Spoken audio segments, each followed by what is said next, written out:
صدر نشین حج کمیٹی تلنگانہ سید غلام افضل بیابانی المعروف خسرو پاشا نے پریس کانفرنس سے خطاب کرتے ہوئے کہا کہ سینٹرل حج کمیٹی اور قونصل جنرل انڈیا کی جانب سے ناقص انتظامات کی وجہ سے اس سال تلنگانہ کے تقریباً 800 حجاج اکرام کو مشکلات کا سامنا کرنا پڑا۔ انہوں نے اس سلسلے میں ان دونوں محکموں کے رویے کی سخت مذمت کی اور افسوس کا اظہار کیا۔ جناب خسرو پاشا نے کہا کہ وہ انتقال کر گئے ایک عازم حج محمد تاج الدین کے گھر پہنچ کر ان کے افراد خاندان سے ملاقات کی اور انہیں پرسا دیا۔ انہوں نے کہا کہ اس سال پارلیمانی انتخابات کے ضابط اخلاق نافذ ہونے سے صرف تلنگانہ کی حج کمیٹی کے عہدیداروں نے انتظامات میں حصہ لیا تھا۔ آئندہ وہ سینٹرل حج کمیٹی اور محکمہ اقلیتی امور کے عہدیداروں سے ملاقات کر کے تلنگانہ کے عازمین حج کے لیے بہتر انتظامات کا تیقن دیا۔ صدر نشین تلنگانہ اسٹیٹ حج کمیٹی نے سوشل میڈیا کی جانب سے غلط خبریں پھیلانے پر بھی تشویش کا اظہار کرتے ہوئے کہا کہ اس طرح کی غلط خبریں پھیلانے سے گریز کرنا چاہیے۔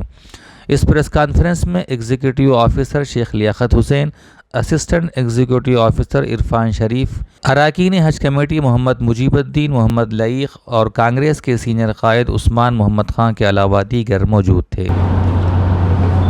آج تاج الدین صاحب کل جن کا انتقال ہوا تھا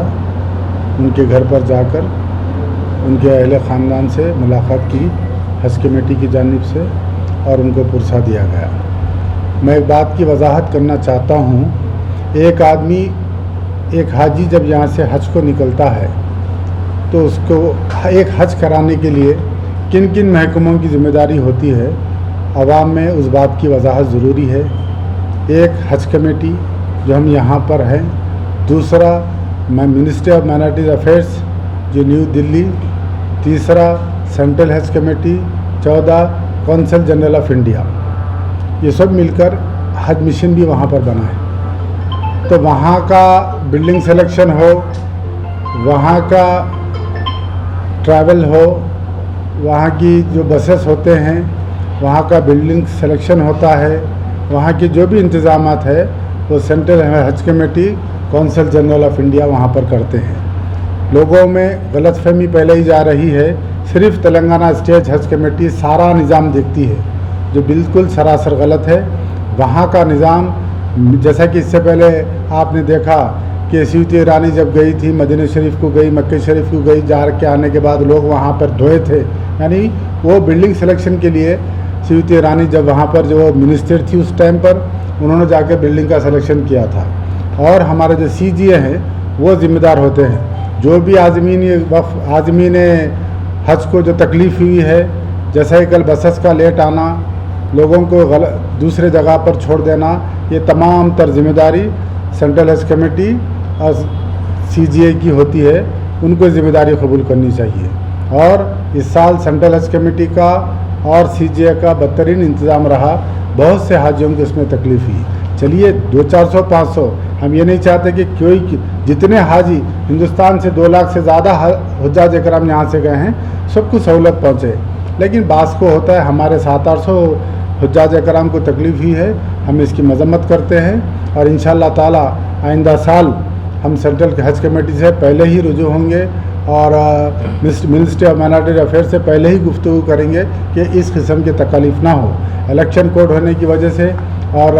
حج سے صرف 5-6 دن پہلے ہی اسٹیٹ حج کمیٹی بنی، زیادہ ہم انوالو نہیں ہو سکے۔ انشاءاللہ تعالی آئندہ ہم انوالو ہوں گے، اس قسم کی کسی تکلیف ہونے نہیں دیں گے۔ خاص طور پر میں میڈیا بھائیوں سے خواہش کروں گا کہ غیر ضروری نیوز پھیلا کر، یعنی اس سے ہو رہا کیا، ہماری تصویر لگا کے نیوز ڈال رہے ہیں آپ، ٹھیک ہے، لیکن جو دوسرے عازمین کے اہل خاندان یہاں پر ہے سب وہ لوگوں کے فون سے وہ سمجھ رہیں گے سب کے سب پریشان ہیں۔ غلط نیوز پھیلانا، بہتان تراشی کرنا بھی گناہ ہے، وہ یاد رکھیے کہ آپ ایسی نیوز دیجیے، 2-4 کو تکلیف ہم مانتے ہیں اور ہمارے آفیسرز 24 گھنٹے یہاں پہ ہم بیٹھے ہیں کہ ہم سینٹرل حج کمیٹی سے رابطے میں آ رہے ہیں، اور وہاں کے جو مین جو رہتا ہے مولم رہتا ہے، مولم سعودی رہتا ہے، تو مولم کا تقرر منسٹری آف مائنارٹیز افیئرس اور حج کمیٹی مل کے مولم کا تقرر کرتی ہے، ٹریولنگ کا تقرر ٹریولنگ کا انتظام وہ کرتی ہے، تمام انتظام ان کے ہاتھ پہ رہتے ہیں۔ ہم بھی بے بس ہو جاتے ہیں، ہم سوائے ان کو فون کرنے کے، سوائے ان کو یہاں سے اطلاع دینے کے ہم دوسری چیز نہیں کر سکتے ہیں۔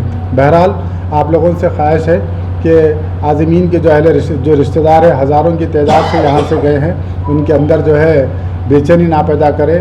اور انشاءاللہ تعالی ہمارے آفیسر آج 24 گھنٹے ہم لگے ہوئے ہیں، ہم تمام تر سہولیات ہم پہنچانے کی کوشش کر رہے ہیں۔